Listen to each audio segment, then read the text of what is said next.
Hello students, welcome to Commerce myself Amit. So today's topic is elements और components of marketing mix. हमने last lecture में marketing mix के बारे में पढ़ा था। मार्केटिंग मिक्स में हमने क्या पढ़ा था? 4 P's पढ़ा था। 4 P's, पहला P जो था product, price, place and promotion. तो आज हम पढ़ने जा रहे हैं एलिमेंट्स। एलिमेंट्स से मतलब होता है पार्ट्स, या कंपोनेंट बोलो, मतलब मार्केटिंग मिक्स के पार्ट्स हमें पढ़ना है। तो मतलब देखते हैं हम आज के टॉपिक में क्या है। देखो ट्रेडिशनली मतलब पहले मार्केटिंग मिक्स में 4 ही पीस होते थे, प्रोडक्ट, प्राइस, प्लेस, प्रमोशन, और प्लेस को हम लोग बोलते हैं डिस्ट्रीब्यूशन भी। लेकिन आज के डेट में कुछ मार्केटिंग एक्सपर्ट्स ने 3 एडिशनल पीस दिया है मार्केटिंग मिक्स में। तो वो 3 एडिशनल पीस क्या है? तो पहला है पेस। पेस मतलब होता है स्पीड। फिर बोलता है पैकेजिंग एंड पोजिशनिंग। ये 3 न्यू पीस ऐड हो गया है।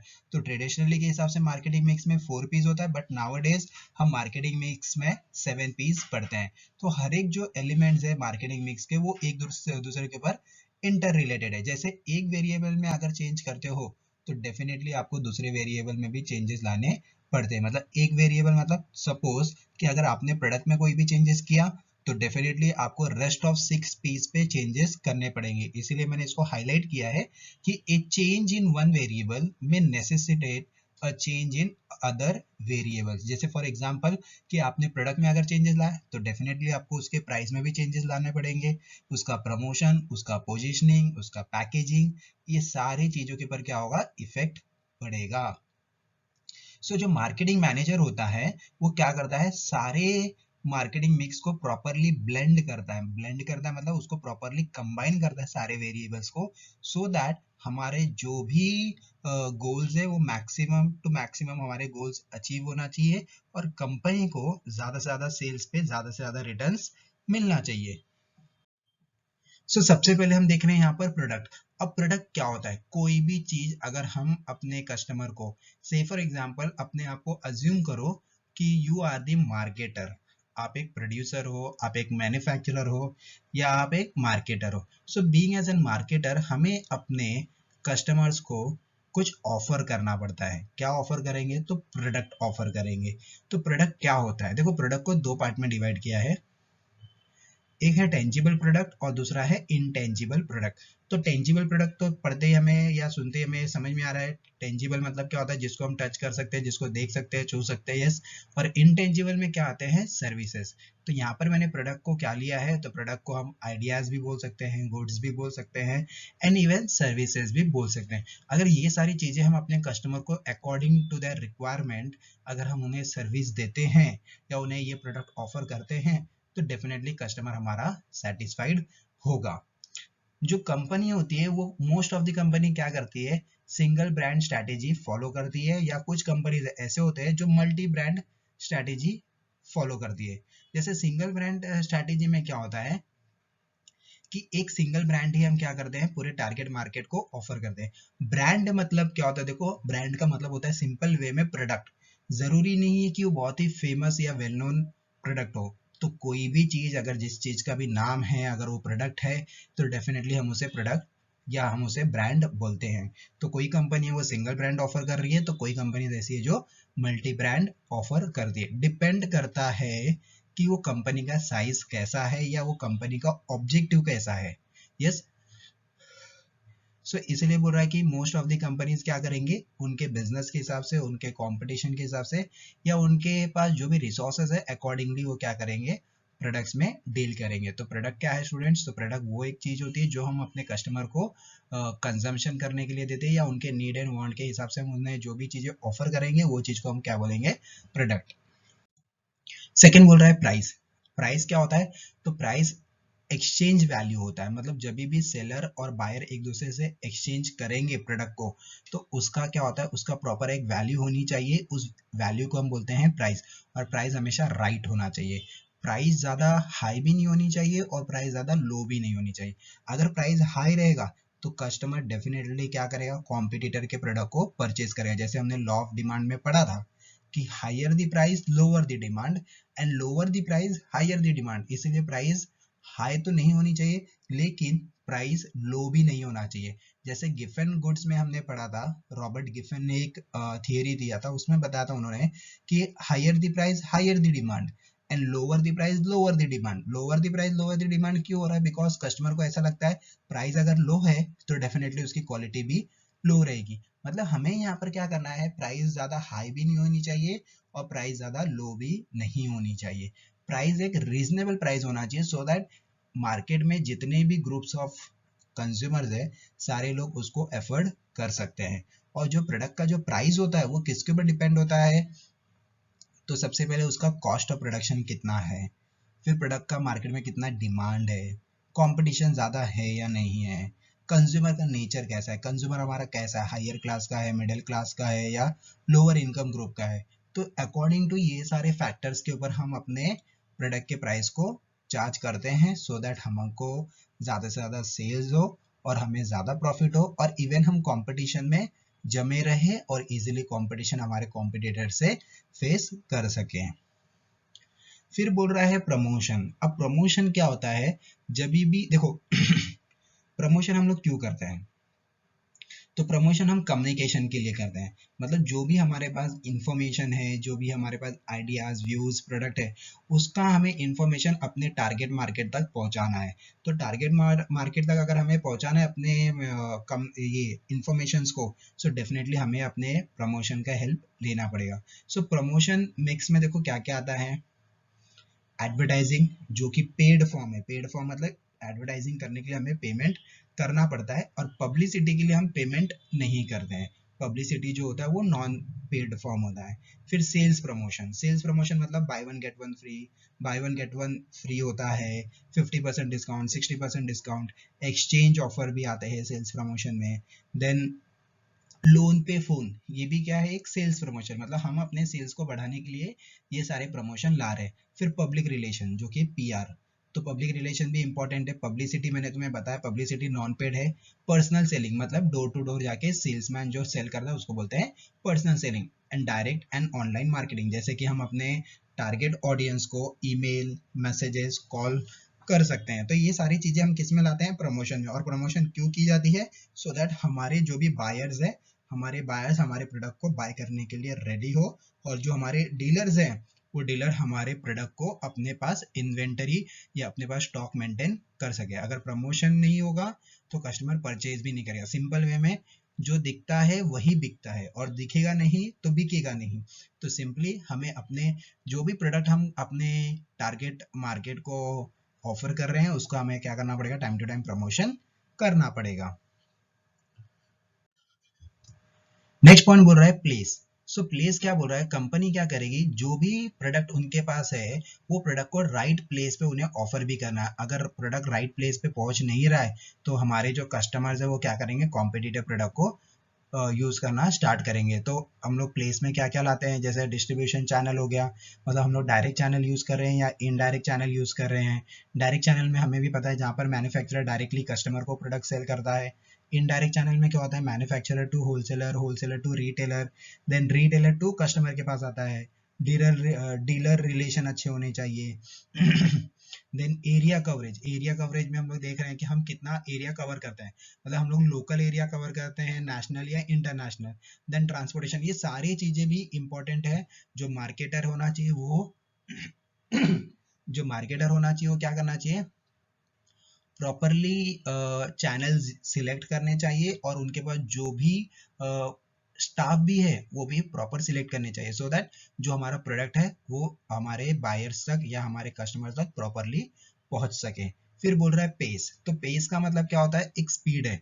तो मार्केटिंग डिसीजन जो और जो एक्शन होनी चाहिए वो प्रॉपर पेस के थ्रू हमें लेनी चाहिए। अगर मार्केटर ये पेस को कंसिडर करेगा तो डेफिनेटली क्या होगा? मतलब राइट टाइम पे राइट डिसीजन लेगा तो कंपटीशन कितना भी हो वो राइट डिसीजन के थ्रू हम क्या कर सकते हैं?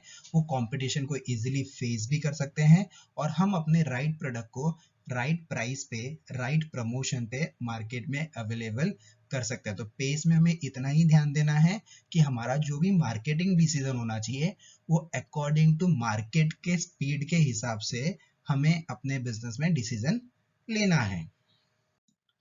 फिर बोल रहा है पैकेजिंग। पैकेजिंग भी बहुत इंपॉर्टेंट रोल प्ले करता है प्रोडक्ट में। जैसे से फॉर एग्जांपल आज के डेट में सबसे ज्यादा जो इन्फ्लुएंस होते हैं कस्टमर वो just and just because of packaging की वजह से होते हैं। तो हमें बीइंग एज एन मार्केटर हमें पैकेजिंग को भी इम्पोर्टेंट एलिमेंट मार्केटिंग मिक्स में कंसिडर करना है। सो पैकेजिंग जो होता है वो कौन कौन से रोल प्ले करते हैं, जैसे प्रोडक्ट को प्रोटेक्ट करेगा, time of loading and unloading, जैसे अगर ट्रांसपोर्टेशन हमें करना है प्रोडक्ट का तो लोडिंग एंड अनलोडिंग करना पड़ेगा। तो लोडिंग एंड अनलोडिंग में प्रोडक्ट के ऊपर कोई भी डैमेजेस नहीं आने चाहिए, उसकी वजह से हमें क्या करना पड़ेगा, प्रॉपर पैकेजिंग करना है। साथ ही साथ जो पैकेजिंग होता है वो क्या करता है, क्वालिटी को भी प्रिजर्व करता है, मतलब हमारे जो प्रोडक्ट है वो लॉन्ग टाइम तक प्रिजर्व रह सके, मतलब प्रोडक्ट जल्दी से खराब नहीं होना चाहिए। और पैकेजिंग साथ में क्या करता है, हमारे प्रोडक्ट को प्रमोट भी करता है। जैसे आज के डेट में जो छोटे बच्चे होते हैं वो जस्ट बिकॉज ऑफ पैकेजिंग उसकी अच्छी है तो ही वो प्रोडक्ट को परचेज कर लेते हैं, भले उसके अंदर क्वांटिटी क्वालिटी हो या ना हो। तो जितना अट्रैक्टिव पैकेजिंग होगा उतने ही कंज्यूमर्स भी क्या करेंगे, वो प्रोडक्ट को परचेज करेंगे। फिर नेक्स्ट पॉइंट है पोजिशनिंग। पोजिशनिंग में क्या बोल रहा है, जो प्रोडक्ट है वो हमें प्रॉपर पोजिशनिंग करना है, मतलब हमारे जो टारगेट मार्केट है उनके माइंड में हमारे प्रोडक्ट का एक अलग ही पोजीशन होना चाहिए कंपेयर टू हमारे कॉम्पिटिटर। जैसे हमें भी पता है कि अगर आज हम आईफोन का सेलफोन बोलते हैं तो डेफिनेटली कस्टमर के माइंड में एक अलग ही उसकी इमेज है। तो वैसे ही हमें भी अपने प्रोडक्ट को भी क्या करना है, एक हमारे जो टारगेट कस्टमर्स हैं उनके माइंड में उसकी एक लेवल सेट करनी है। बट लेवल कैसे सेट होगा, तो जस्ट बिकॉज ऑफ उसकी क्वालिटी, उसकी फीचर्स।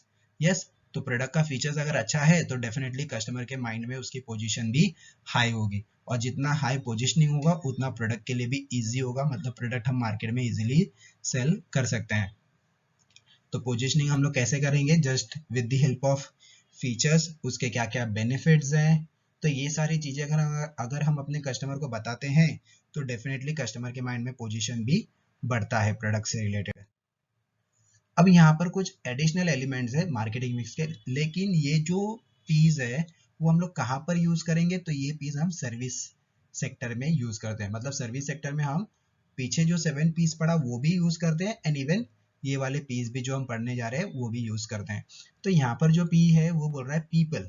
यस, जो सर्विस कंपनी होती है, देखो सर्विस तो हमें सबको पता है, सर्विस जो होती है वो क्या होती है, वो इंटेंजिबल होती है, मतलब हम देख नहीं सकते, छू नहीं सकते, बट उसको हमें फील करना है। बट वो सर्विस हमें कैसे पता चलेगा कि उसकी क्वालिटी कैसी है, तो उसकी क्वालिटी डिपेंड करती है सर्विस प्रोवाइडर कैसा है। यस, जैसे से फॉर एग्जांपल अगर हम किसी बैंक में जाते हैं, पब्लिक से फॉर एग्जांपल कोई रेस्टोरेंट है, बैंक नहीं लेते हैं, हम एक एग्जांपल लेते हैं रेस्टोरेंट। तो हम रेस्टोरेंट को कैसे जज करते हैं, अगर शेफ वहाँ पर जो भी है या उनके जो भी स्टाफ है वो बहुत ही नीट एंड क्लीन है, बहुत ही नीट एंड टाइडी है, उनकी जो नेचर है, उनका जो बिहेवियर बहुत ही प्रोफेशनल है, तो हम समझ जाते हैं कि इस रेस्टोरेंट में हमें जो भी सर्विसेज मिलेगी वो सर्विसेज बहुत ही हाई क्वालिटी की होगी। यस, तो सर्विस सेक्टर में मोस्टली हमारे जो पीपल होते हैं, हमारे जो स्टाफ होता है, वही हमें हेल्प करता है हमारी सर्विस को प्रमोट करने के लिए। तो आज के डेट में जो प्रोफेशनल सर्विस प्रोवाइडर है उन लोग प्रॉपरली पूरे एफर्ट्स डालते हैं रिक्रूटमेंट के लिए अपने स्टाफ के, एज पर दी रिक्रूटमेंट उन लोग सिलेक्ट भी करेंगे, अपने लोगों को ट्रेनिंग देंगे, एंड राइट कैंडिडेट को राइट प्लेस पे उसकी प्लेसमेंट करेंगे। और साथ ही साथ वो ये भी ध्यान देते हैं कि उनके जो भी स्टाफ है उनकी परफॉर्मेंस अप्रेज भी करते हैं, मतलब अगर उनकी परफॉर्मेंस बहुत अच्छी है तो उनको सैलरी में हाइक भी देंगे, देन उनका प्रमोशन अच्छी तरीके से होगा, टाइम टू टाइम हम अपने सर्विस स्टाफ को मोटिवेट करेंगे सो दैट वो कस्टमर से अच्छे से डील करे और कस्टमर को क्वालिटी सर्विस प्रोवाइड कर सके। फिर बोल रहा है फिजिकल एविडेंस। यस, हम जब भी कोई रेस्टोरेंट में अगर सपोज एंटर करेंगे तो आसपास का उसका जो भी फिजिकल एविडेंस जो है, मतलब आसपास का जो एरिया है वो सारी चीजें जज करके जाते हैं। जैसे मैंने यहाँ पर बताया है, the physical evidence, the physical environment provides visible cues of the quality of service. आसपास का एनवायरनमेंट नीट एंड क्लीन है तो डेफिनेटली आदमी को या जो कस्टमर्स होते हैं उनको एक आइडिया आ जाता है कि यहाँ की क्वालिटी ऑफ सर्विस भी अच्छी होगी। जैसे एक्सटर्नल जो सराउंडिंग है रेस्टोरेंट का, जहाँ पर भी वो रेस्टोरेंट लोकेट करता है वहाँ सराउंडिंग अच्छी होनी चाहिए, प्रॉपर गार्डनिंग होनी चाहिए, प्रॉपर पार्किंग स्पेस होना चाहिए, आसपास में कोई भी गंदगी नहीं होनी चाहिए। सेकेंड बोल रहा है जो स्ट्रक्चर है, लेआउट है बिल्डिंग का, वो भी प्रॉपरली होना चाहिए। इंटरनल एनवायरनमेंट जो भी है, एम्बियंस है, हाँ, उसके जो डेकोरम है अंदर के वो भी प्रॉपर होने चाहिए। फर्नीचर्स प्रॉपर होनी चाहिए, अंदर जो सिटिंग अरेंजमेंट होनी चाहिए वो प्रॉपर होनी चाहिए, सर्विस स्टाफ जो उनका ड्रेस या उनका जो यूनिफॉर्म है वो प्रॉपर होना चाहिए, प्रॉपर लाइट फैसिलिटी होनी चाहिए as well as ventilation facilities भी वहां पर होनी चाहिए। तो ये सारी चीजें कहाँ पर कंसिडर करते हैं हम लोग? फिजिकल एविडेंस में। अगर ये सारी चीजें नीट एंड क्लीन है या नीट एंड टाइडी है तो डेफिनेटली कस्टमर अज्यूम ये करता है कि वहाँ की सर्विस अच्छी हो सकती है। फिर बोल रहा है प्रोसेस। अब प्रोसेस क्या है? जो सर्विस है वो उसका एक प्रोसेस होता है कि वो सर्विस हम कैसे लोगों को प्रोवाइड करते हैं। जो सर्विस स्टाफ होते हैं वो बहुत ही इंपॉर्टेंट रोल प्ले करते हैं सर्विस प्रोसेस को सिंपल करने के लिए या सर्विस फटाफट कस्टमर तक पहुंचाने के लिए। जैसे फॉर एग्जांपल मैंने यहाँ पर लिया है service process in A restaurant would involve. जैसे कस्टमर जो होता है वो ऑर्डर प्ले, देखो रेस्टोरेंट में बहुत सारे कस्टमर जाते हैं, यस। कोई ऐसे होंगे जो वेजिटेरियन होंगे, जो नॉन कुछ होंगे जो नॉन वेजिटेरियन होंगे, कुछ कस्टमर्स ऐसे होते हैं जो स्पाइसी होते हैं और कुछ ऐसे भी होते हैं जो नॉन स्पाइसी भी होते हैं। तो कस्टमर अपने रिक्वायरमेंट अपने टेस्ट के हिसाब से वो ऑर्डर को प्लेस करता है, यस। वेटर क्या करेगा? वो ऑर्डर को लेगा और अकॉर्डिंगली शेफ को क्या करेगा? वो इंस्ट्रक्शन देगा कि सो एंड सो कस्टमर को सो एंड सो डिश चाहिए। अगर जैसे ही वो ऑर्डर लेते हैं, मतलब जो शेफ है उसको हमने, वेटर ने जैसे भी उसको इंस्ट्रक्शन दिया अकॉर्डिंगली वो क्या करता है? कुकिंग करेगा, मतलब फूड को बनाएगा और बाद में वेटर क्या करेगा? जो भी उनके कस्टमर है, उनके जो भी गेस्ट है उनको सर्विस प्रोवाइड करेंगे। सर्विस लेने के बाद क्या होगा? जो कस्टमर है वो पूरा अपना खाना ना खा के क्या करेगा? ऑर्डर वो ये बोलेगा वेटर को कि भाई अब बिलिंग प्रोसेस करो। So what ever will be the billing, guest या कस्टमर क्या करेगा? उसका पेमेंट करके चुपचाप वहां से निकल जाएगा। This is what process of restaurant. तो हमारा जो प्रोसेस होना चाहिए ऑर्गेनाइजेशन में या जो भी हम सर्विस प्रोवाइड कर रहे हैं वो प्रोसेस सिंपल होनी चाहिए और वो प्रोसेस प्रॉपर सीक्वेंस में होने चाहिए सो दैट कस्टमर हमारे सर्विस से सेटिस्फाइड होगा। ऐसा नहीं कि कस्टमर आया और उसको हमने क्या किया? उसको हमने बोला कि तुम्हें क्या चाहिए और अकॉर्डिंगली हम लोग ने सपोज पहले उसको पेमेंट के लिए बोल दिया या उसका कुछ ऑर्डर नहीं लिया, कुछ भी उन्हें लाके दे दिया। तो ऐसे टाइम पे जो कस्टमर होगा वो सेटिस्फाइड नहीं होगा। फिर बोल रहा है प्रोडक्टिविटी एंड क्वालिटी। तो प्रोडक्टिविटी क्या होता है?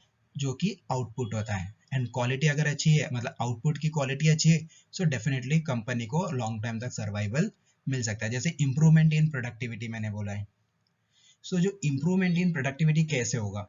तो ये जो प्रोडक्टिविटी है वो कौन करता है? तो हमारे जो स्टाफ होते हैं वो करते हैं। तो अगर हमारे सर्विस स्टाफ को टाइम टू टाइम हम ट्रेनिंग दे रहे हैं, टाइम टू टाइम उनको मोटिवेशन दे रहे हैं, तो डेफिनेटली वो क्या करते हैं? गुड क्वालिटी ऑफ प्रोडक्टिविटी करते हैं और जिसकी वजह से हमारा कॉस्ट कटिंग भी कम हो जाता है और सर्विस भी क्या करते हैं? तो जो भी उनकी जो सर्विस होगी फर्म की वो भी क्या होगी? As per the requirement of customer तक उनको सर्विसेज मिलेगी, यस। और इवन जो एम्प्लॉयज भी होंगे उनको भी टाइम टू टाइम हमें क्या करना पड़ेगा? मोटिवेशन देना पड़ेगा। सिंपल वे में इम्प्रूवमेंट इन प्रोडक्टिविटी में हमें ये ध्यान देना है कि हमें कम से कम कॉस्ट में हमारी सर्विस को इंक्रीज या हमारी सर्विस को इम्प्रूव करना है। लेकिन वो सर्विस कैसे इम्प्रूव होगा या वो प्रोडक्टिविटी कैसे इम्प्रूव होगी? तो just with the help of training and motivation to the service staff. फिर इम्प्रूवमेंट इन क्वालिटी। तो क्वालिटी कैसे इंप्रूव होगा? तो जो क्वालिटी इंप्रूवमेंट है वो एक कंटिन्यूस प्रोसेस होता है कस्टमर को सेटिस्फाई करने के लिए और वो कस्टमर को लॉन्ग टाइम तक रिटेन करने के लिए। अगर कस्टमर रिटेन है तो डेफिनेटली उस कस्टमर को हम लॉयल कस्टमर भी बोलते हैं। सो जो भी बिजनेस है वो हमेशा क्या करनी चाहिए? क्वालिटी चीज़ों पे फोकस करनी चाहिए और याद रहे कि हम अपनी क्वालिटी को या और प्रोडक्टिविटी को कैसे इंप्रूव करेंगे? With the help of training and motivation to the workforce, yes. So I hope आपको सारे पॉइंट्स क्लियर है। अगर फिर भी आपको कोई डाउट है तो आप मुझे ईमेल कर सकते हो iamamit yoursuccesspartner@gmail.com और मैं ट्राई करूंगा आपको सिंपल से सिंपल नोट में आपको उसका नोट्स बना के वापस से फॉरवर्ड कर सकूं। Thank you. So will meet in the next lecture with the new topic.